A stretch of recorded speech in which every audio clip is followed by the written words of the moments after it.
జై శ్రీమన్నారాయణ. ఓం శ్రీ గురు రాఘవేంద్రాయ నమః. అందరికీ నమస్కారం అండి. కొత్త ఆంగ్ల సంవత్సర శుభాకాంక్షలు అందరికీ. నా ఈ ప్రయత్నం నక్షత్ర జ్యోతిష్యం ద్వారా ఆ సరస్వతి కటాక్షం వల్ల నాకు కలిగిన పరిజ్ఞానంతో మన విద్యలలో వేదకాలం నుండి ఉన్న విద్యల నుండి జ్ఞానాన్ని అందరికీ అందించాలని యూట్యూబ్ ఛానల్ మొదలు పెడుతున్నాను. మీ అందరి ఆశీస్సులతో జ్యోతిష్యం పైన, సంఖ్యాశాస్త్రం పైన నమ్మకం ఉన్న ప్రతి ఒక్కరికి, అలాగే ప్రతి హిందూ బంధువుకి మన సనాతన ధర్మం ద్వారా ఆలయాల విశిష్టత, సమస్య పరిష్కారాలు, భక్తిపూర్వక పరిహారాలు అందించాలని అనుకుంటున్నాను.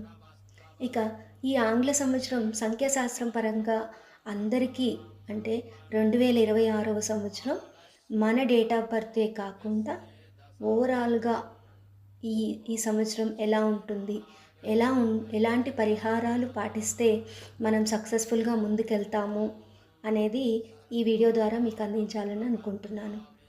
జ్యోతిషంతో పాటుగా సంఖ్యాశాస్త్రం అనేది మన రోజువారీ జీవితంలో చాలా పనిచేస్తాయండి. అంకెలు, సంఖ్యాశాస్త్రం, న్యూమరాలజీ ప్రతి ఒక్క దాంట్లో, ఈవెన్ మన మొబైల్ నెంబర్లో కానివ్వండి, మన డేట్ ఆఫ్ బర్త్ కానివ్వండి, మన రోజువారీ క్యాలెండర్లలో కానివ్వండి, సంఖ్యాశాస్త్రం అనేది బాగా పనిచేస్తుంది. అది మన రోజువారీ కార్యక్రమాలలో మనం అబ్జర్వ్ చేస్తూ ఉంటే ఇంకా బాగా తెలుస్తూ ఉంటుంది. డేట్స్ వైజ్గా మనం బాగానే గుర్తుపెట్టుకుంటూ ఉంటాం కదా. సో అలాగే ఆ సంఖ్యలు కూడా మన మీద చాలా ప్రభావితం చేస్తాయి. ఈ 2026 అంటే 2 + 0 + 2 + 6 కూడితే 1 వస్తుంది. 1 అంటే మన సూర్య భగవానుని నెంబర్ అన్నమాట. అలాగే జనవరి 1 టోటల్ కూడినా కూడా గురువారంతో మొదలై టోటల్ కలిపితే 3 తోటి మన గురువుగారు బృహస్పతి నెంబర్ మొదలవుతుంది. అంటే గురువు అంటే గ్రహాలన్నింటిలోనూ పెద్ద గ్రహము. అందరికీ గురువు లేనిదే ఏ విద్య ముందుకు వెళ్ళదు, అవునా కాదా? సో గురువు అనేది చాలా ముఖ్యం. మనకి ఈ సంవత్సరం గురుబలంతో మొదలవుతుంది. ఆ ఒక్క రోజు అంటే జనవరి 1 రోజు గురువారం మనమంతా 3వ నెంబర్తో మొదలు పెడతాం. 3వ నెంబర్ అంటే బృహస్పతి. అందరికీ శుభాశిస్సులు అందరికీ ఇస్తారండి గురువుగారు. ఈ సంవత్సరం అంతా సూర్యుని అంటే రాజుగారి రాజ్యం అన్నమాట. సూర్యుడు అంటే నెంబర్ 1. సో ఈ మొదటి సంవత్సరం గురువారం అందరం కూడా పసుపు రంగు వస్త్రాలు ధరిస్తే గురుబలం చాలా పెరుగుతుందండి. అలాగే గురువారం వచ్చింది, గురుబలం పెంచుకుంటే జీవితంలో అన్నీ శుభాలే కదా. ఆ రోజుని గురువులను అంటే దత్తాత్రేయ స్వామి, దక్షిణామూర్తి, రాఘవేంద్ర స్వామి, అలా మీ పర్సనల్గా మీకున్న గురువులు ఎవరైతే ఉన్నారో వారిని పూజించుకొని ఆ రోజు మీరు దేవుని పూజలో పెట్టిన అరటిపండుని ప్రసాదంగా స్వీకరిస్తే గురుబలంతో కూడిన శుభ ఫలితాలను పొందుతారు. అలాగే ఆ రోజు ఏ పరిహారాలు చేస్తే బాగుంటుంది, మన కొత్త సంవత్సరం శుభప్రదంగా ఉంటుంది అంటే ఆ రోజు గురుదేవాలయాల్లో అంటే బ్రహ్మగారులు ఉంటారు కదా, పూజ చేసేవారు, బ్రహ్మగారులకి పసుపు రంగు వస్త్రాలను దానం చేయడము, గోమాతలకు అరటి పండ్లు తినిపించడము మంచిది. పేదవారికి మనకు తోచినంత సహాయము, దానికి తోడుగా అరటి పండ్లు ఇవ్వడము. అలాగే గుడి ఆవరణలో అరటి మొక్కలు ఇవ్వచ్చండి. అంటే అరటి మొక్కను దానం చేయవచ్చు. లేదా అరటి మొక్కకి పూజ చేసినా కూడా గురుబలం పెరుగుతుంది. అయితే ఇక్కడ అన్ని డేట్ ఆఫ్ బర్త్ల వారికి సేమ్ ఉంటుందా అంటే గురువుని అందరూ పూజిస్తే గురుబలమే కదా. ఆయన ఒకరికి మంచి ఒకరికి చెడు అలా ఏం చేయరండి. సో ఈ సంవత్సరం అంతా మనకు విజయవంతం అవ్వడానికి ఈ పరిహారాలను కుదిరినప్పుడల్లా పాటిస్తూ ఒక గురువారాన్ని, ఆదివారాన్ని కొంచెం మన లైఫ్లో ఇంపార్టెన్స్ డేస్గా భావిస్తూ ముందుకు తీసుకెళ్తే మంచి పరిహారాలు, మంచి శుభ ఫలితాలు అందుతాయి. సో ఈరోజు ఈ సంవత్సరం అన్ని డేట్ ఆఫ్ బర్త్ల వాళ్ళకి అని అంటే మ్యాక్సిమం ఎవరెవరికి ఎలా ఉంటుంది అనేది మనము ఇంకొక వీడియోలో చూద్దాము. అది నేను రాశుల పరంగా చెప్తాను. ఈ వీడియోలో అందరికీ శుభ ఫలితాలు రావడానికి ఈ సంవత్సరం అంతా కూడా ఏ రంగు వస్త్రాలు, రంగు వస్త్రాలు అన్నా కూడా మనకి ఆరా మన బాడీకి వేసుకున్న వస్త్రాలను బట్టి మన ఆరా అనేది ఉపయోగపడుతుందండి. సో దాన్ని బట్టి 1వ తేదీ, 10వ తేదీ, 19వ తేదీ, 28వ తేదీ అంటే ఇలా 1వ తారీఖు పుట్టిన వారందరూ కూడా పసుపు రంగు వస్త్రాలను, ఆరెంజ్ కానీ రాణి పింక్ అంటారు, ఓకే, ఈ కలర్లని యూజ్ చేయడం వల్ల ఈ సంవత్సరంలో మీకు చాలా బాగా ఆరా పెరుగుతుంది. అలాగే మీరు అనుకున్న వాటిలలో సక్సెస్ సాధించడానికి ఉపయోగపడుతుంది. అలాగే మిగతా వారు అని అంటే వారు డిఫరెంట్ డేట్ ఆఫ్ బర్త్లలో పుట్టుంటారు కాబట్టి వాళ్ళకి మనం విడివిడిగా మనము కన్సల్టేషన్ ద్వారా కానీ అలా మనం విడిగా చెప్పుకోవచ్చు. కానీ అన్ని డేట్ ఆఫ్ బర్త్ల వాళ్ళకి అని కాకుండా ఎవరైనా సరే ఈ ఇయరు సన్ పవర్ ఎక్కువగా ఉంటుంది కాబట్టి మనము ఎక్కువగా ఆరెంజ్, ఎల్లో ఇలా వాడితే శుభప్రదంగా ఉంటుంది. నలుపు రంగును మాత్రం ప్లీజ్ అవాయిడ్ చేయండి అందరూ కూడా. సన్కి, మన రాజుగారికి నలుపు రంగు నచ్చదు, నెగిటివ్ ఎనర్జీ ఇస్తుంది. సో ఇలా ఈ సంవత్సరంలో ఇంకా బృహస్పతి వారంతో మొదలైంది కాబట్టి 3, 12, 21, 30వ తేదీలో పుట్టిన వారికి పసుపు రంగు చాలా చక్కగా ఉపయోగపడుతుంది. అలాగే మిగతా 9 నెంబరు, 9 అంటే 9, 18, 27 వారు ఆరెంజ్ కలర్, రెడ్ కలర్ అలా యూజ్ చేసుకుంటే మీకు శుభ ఫలితాలు వస్తాయి.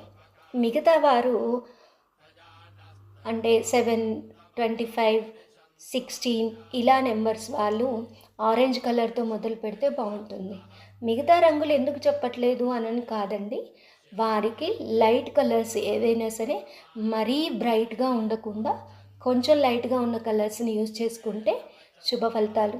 అందరూ కూడా ఎల్లో, ఆరెంజ్ యూజ్ చేసుకుంటే చక్కటి శుభ ఫలితాలను పొందుతారు. నెక్స్ట్ మనము ఈ ఇయర్ ఎలా ఉండబోతుంది ఓవరాల్గా మన సూర్య ప్రపంచం, సూర్యుని రాజ్యం ఎలా ఉంటుంది అని అంటే రాజుగారు సూర్యుని రాజ్యం కాబట్టి ఈ సంవత్సరం ప్రభుత్వ విధానాలు కానీ ప్రభుత్వ పథకాలు కానీ అన్నీ కూడా సక్సెస్ఫుల్గా రన్ అవుతాయండి.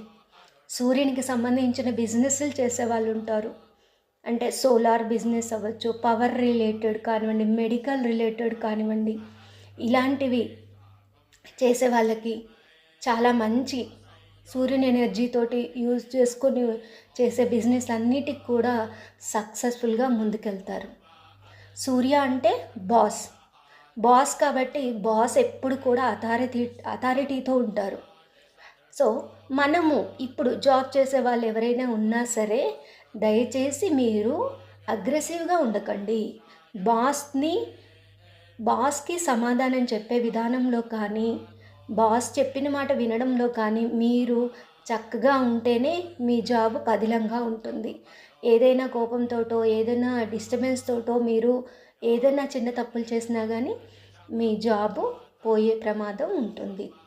కాబట్టి చాలా జాగ్రత్తగా మన బాస్తో కానీ మనం బిజినెస్ చేసినా జాబ్ చేసినా ఎందులోనైనా సరే చాలా పర్ఫెక్ట్గా డిసిప్లైన్డ్గా ఉంటేనే సూర్యునికి నచ్చుతుంది.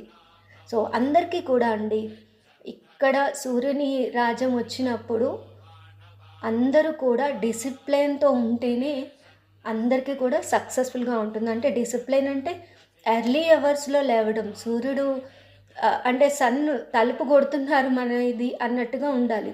అప్పటిలోపలే మనము నిద్రలేచి మన కార్యక్రమాల్ని ఫాస్ట్గా చేసుకోవాలి అన్నది సూర్యునిది. డిసిప్లైన్గా ఉండి అన్నీ కరెక్ట్గా టైమింగ్కి ఫాలో అవుతూ పర్ఫెక్షన్గా ఉంటే మీకు అన్నీ కూడా బాగుంటాయండి. అలాగే కొంతమందికి గవర్నమెంట్ జాబ్ ప్రయత్నం చేసేవాళ్ళు గవర్నమెంట్ నుండి రావాల్సిన ఇన్కము, మనీ, ప్రావిడెంట్ ఫండ్స్ ఇలా గవర్నమెంట్ నుండి రావాల్సిన మనీ కూడా సరైన టైంకి అందుతుంది. ప్రతి ఒక్కరిని కూడా అలర్ట్ చేస్తారు సూర్యుడు. అంటే సూర్యుడు వస్తున్నారు అని అంటే అందరూ వెలుగులోకి వస్తున్నారు. మనం ఒక రోజుతోటి సూర్యుని ఎలా స్టార్ట్ చేస్తాము, అలాగే ఇప్పుడు తన పవర్ ఇంకా డబల్ అవుతుంది నెంబర్స్ పరంగా. సో ఇంకా చీకటిలో ఉన్న వారందరూ కూడా వెలుగులోకి వస్తారు. ఎవరి మీదైతే వెలుగు పడుతుందో వారందరికీ కూడా శుభ ఫలితాలు ఉంటాయి. కానీ సూర్యుడు కోరుకునేది ఏంటి అని అంటే discipline, timing very much important. So అవన్నీ కూడా మనము పర్ఫెక్ట్గా చూసుకోవాలి. ఇందులో వారి వారి డేట్ ఆఫ్ బర్త్ల ప్రకారంగా, వాళ్ళ పర్సనల్ బర్త్ చార్ట్ ప్రకారంగా పవర్స్ని బట్టి సూర్యుని పవర్ ఎక్కువ ఉన్న వాళ్ళకి ప్రభుత్వ ఉద్యోగాలు వచ్చే అవకాశం చాలా ఉంది. అలాగే సూర్యుని పవర్ వచ్చింది అంటే మన సనాతన ధర్మం ప్రకారంగా కూడా చాలా వెలుగులోకి వెళ్తాం మనం. హిందూ ధర్మం ప్రకారంగా కూడా చాలా చాలా మంచి జరుగుతుంది. అలాగే టెంపుల్స్ అలా వెళ్ళాల్సిన తీర్థయాత్రలు వెళ్ళాలి అనుకునే వాళ్ళు అలా అందరూ కూడా ఎవరైనా ప్లాన్ చేసుకున్నా కూడా చక్కగా సఫలీకృతం అవుతాయి. కొంతమందికి గవర్నమెంట్ జాబ్ కోసం ప్రయత్నం చేయాలని హై లెవెల్ జాబ్స్ అంటే ఐఏఎస్, ఐపీఎస్ గ్రూప్స్ ప్రిపేర్ అయ్యే వాళ్ళు కొంచెం గట్టిగా కృషి చేస్తే తప్పకుండా విత్ డిసిప్లైన్ తోటి కష్టపడితే ఖచ్చితంగా అందరికీ శుభం కలుగుతుంది. అండ్ జాబ్లో నేమ్ ఫేమ్ వస్తుందండి. మీరు ఏదైనా జాబ్లో మీరు డిసిప్లైన్తో కానీ మీరు హార్డ్ వర్క్ తోటి పర్ఫెక్ట్గా ఉన్నారు అని అంటే ఈ ఇయర్ ఖచ్చితంగా నేమ్ అండ్ ఫేమ్ వస్తుంది, ప్రమోషన్ వస్తుంది, వ్యాపారంలో అభివృద్ధి ఉంటుంది. అండ్ కొంతమందికి అలా అంటే అందరికీ ఒకేలాగా జరుగుతుందని కాదండి, కానీ చాలామంది వెలుగులోకి వస్తారు. అండ్ కొంతమందికి కమ్యూనికేషన్ ప్రాబ్లమ్స్ వచ్చే అవకాశం ఉంటుంది. కొంతమందికి ఫాదర్ రిలేటెడ్గా హెల్త్ ఇష్యూస్ వచ్చే అవకాశం ఉంటుంది. అండ్ ఈ ఇయర్ ఎంత పవర్ ఉంటుందో అంత మన లోపల ఆల్రెడీ ఇదివరకు నుండి ఉన్న ఏవైనా తెలియని రోగాలు ఏమైనా ఉన్నా కానీ అవి బయటపడే అవకాశం ఉంటుంది. ఎవరికైతే ఇమ్యూనిటీ పవర్ ఉంటుందో వాళ్ళ హెల్త్ రికవర్ అవ్వడానికి చాలా ఛాన్సెస్ ఉంటాయి. అండ్ ఈ సంవత్సరం ఆరోగ్యపరంగా కానీ ఏదైనా వచ్చే సమస్యలు ఏవైనా ఉంటే వాటి నుండి బయటపడటానికి మన రెసిస్టెన్సీని పెంచుకోవడానికి సూర్యుని పొద్దున కాలంలో సూర్యుని ఎండలో ఉండటానికి ప్రయత్నం చేయండి. సూర్యునికి ఆర్ఘ్యం ఇవ్వండి, సూర్య నమస్కారాలు చేయండి. ఆదివార నియమాలు చక్కగా పాటించండి. అంటే ఆదివార నియమాలు అంటే మ్యాక్సిమం అందరికీ తెలుసు. ఆ రోజు సూర్యుని పరంగా పూజించే వాళ్ళు ఎవరైనా సరే మందు కానీ మాంసం కానీ వాటన్నిటినీ కూడా పక్కన పెట్టేసేయాలండి. టోటల్గా ఈ సంవత్సరం అంతా కుటుంబం అంతా ఆయుర ఆరోగ్యాలతో అలాగా ఆయా వృత్తుల్లో విజయం సాధించడానికి మనము సూర్యనారాయణకి శిష్యులైన ఆంజనేయ స్వామి వారిని పూజిస్తే చక్కటి ఆరోగ్యం లభిస్తుంది. అలాగే ప్రతి ఒక్కరు కూడా వారి వారి జీవితాల్లో సక్సెస్ సాధించడానికి జాబ్ పరంగా, బిజినెస్ పరంగా, అలాగే ఫ్యామిలీ పరంగా ఏవైనా కొంచెం వైఫ్ అండ్ హస్బెండ్ మధ్య రిలేషన్స్లో గొడవలు కానీ ఇలాంటివి ఏవైనా సరే కొన్ని వచ్చే అవకాశం ఉంది. వాటన్నిటి నుండి తట్టుకొని ఫ్యామిలీ అంతా సుఖంగా ఆయురారోగ్య ఐశ్వర్యాలతో ఉండాలి అని, అలాగే ప్రతి ఒక్కరు కూడా శ్రీరాముల వారిని ఈ సంవత్సరం పూజిస్తే చక్కటి శుభ ఫలితాలు పొందుతారండి. అంటే సూర్య కుటుంబానికి సంబంధించిన వారే కదా మన శ్రీరాముల వారు. సో సపరివార సమేతంగా ఉన్న సీతారాముల వారిని పూజిస్తే చక్కటి ఫలితం దక్కుతుంది. ఇవన్నీ కూడా నా పరిజ్ఞానంతో నాకు సరస్వతి కటాక్షం ద్వారా ఇవన్నీ చెప్తున్నానండి. ఇదంతా కూడా నా సొంత ఆలోచనలతోటి సూర్యుని పరంగా ఈ ఇయర్ ఎలా ఉండబోతుందో చెప్పాను. మీ పర్సనల్గా అంటే మీ డేట్ ఆఫ్ బర్త్లు కానీ జ్యోతిష పరంగా కానీ ఏమైనా డౌట్స్ ఉంటే కన్సల్టేషన్ తీసుకోవచ్చు. ఆస్ట్రాలజీ, న్యూమరాలజీ, అలాగే ఎవరికైనా సరే డేట్ ఆఫ్ బర్త్ లేదు అని అంటే టారో కార్డ్ రీడింగ్ ద్వారా వాళ్ళకి సమస్యలకి పరిష్కారం తెలియజేస్తాను. అలాగే ప్రశ్నాశాస్త్రం ద్వారా కన్సల్టేషన్ చేస్తాను. సో ఇవన్నీ కూడా మన ఈ ఇయర్ని శుభ ఫలితంగా ఉండడానికి నాకు నచ్చిన కంచి మహాదేవుడు పెరియావా అంటారు, కంచి మహాస్వామి ఇచ్చిన ఒక చక్కటి మంత్రంతో ముగిస్తాను. అందరూ కూడా ఈ సంవత్సరం అంతా కూడా చక్కగా ఉండాలని శ్రీరామాయ నమః అనే మంత్రంతో ప్రతి ఒక్కరూ కూడా మననం చేసుకోండి, మంచి ఫలితాలు పొందండి. అందరికీ ధన్యవాదాలు. Thank you.